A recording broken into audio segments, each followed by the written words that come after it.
റോളോ മോൾ Sharjah ചരിത്രം വഴിമാറുകയാണ്. റോളോ മോൾ open ചെയ്തിട്ട് 22 വർഷമായി.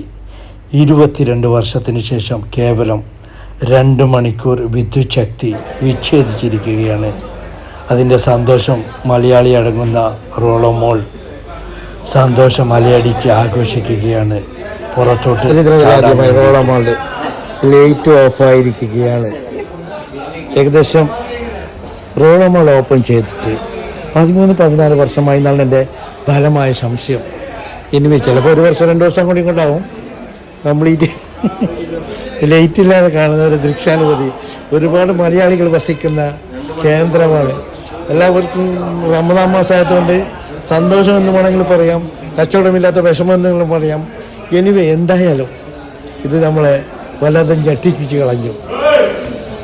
13-12 വർഷത്തിന് ശേഷം 20 വർഷമായി. എൻ്റെ ഫലമായ സംശയം നൗഷാദ് പറയുന്നത് 20 വർഷമായി എന്നാണ്. ചുരുക്കി പറഞ്ഞ എല്ലാവരും മലയാളികൾ അടങ്ങിയ ഒരുപാട് 21 വർഷമായി. 21 വർഷത്തിന് ശേഷം 2 മണിക്കൂർ വെക്കേറ്റ് ചെയ്യുന്നത് ചരിത്രത്തിൽ ആദ്യമായിട്ടാണ്. എനിവേ കണ്ടില്ലേ, റമദാൻ മാസം കുറേ പേർക്ക് സന്തോഷമുണ്ട്, കുറേ പേർക്ക് വിഷമമുണ്ട്.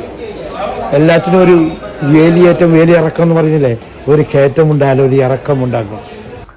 ഞാൻ നേരത്തെ പറഞ്ഞതുമാതിരി ഗോൾഡൻ ഓപ്പർച്യൂണിറ്റി ഞങ്ങൾ മിസ്യൂസ് ചെയ്തില്ല, ശരിക്കും യൂസ് ചെയ്തു. മൊത്തം പട്ടണം, ഷാർജ പട്ടണം മൊത്തം കറങ്ങി. ഞങ്ങൾ 4 പേർ ചേർന്ന്, റമദാൻ മാസമല്ലേ, ഒരുപാട് കാണാത്ത പള്ളികളും കാണാത്ത വിഭവസമ്പന്നമായ നോമ്പ് തുറക്കൽ പരിപാടി, ഇതൊക്കെ കാണാൻ ഞങ്ങൾക്ക് വല്ലാത്ത ആഗ്രഹമായിരുന്നു. എൻ്റെ അറിവിൽ ഇന്ന് വരെ പെരുന്നാളിന് പോലും ചുട്ടി കിട്ടിയിട്ടില്ല. അതിൻ്റെ സന്തോഷമാണ് ഞങ്ങൾ ഇന്ന് പങ്കുവയ്ക്കുന്നത്.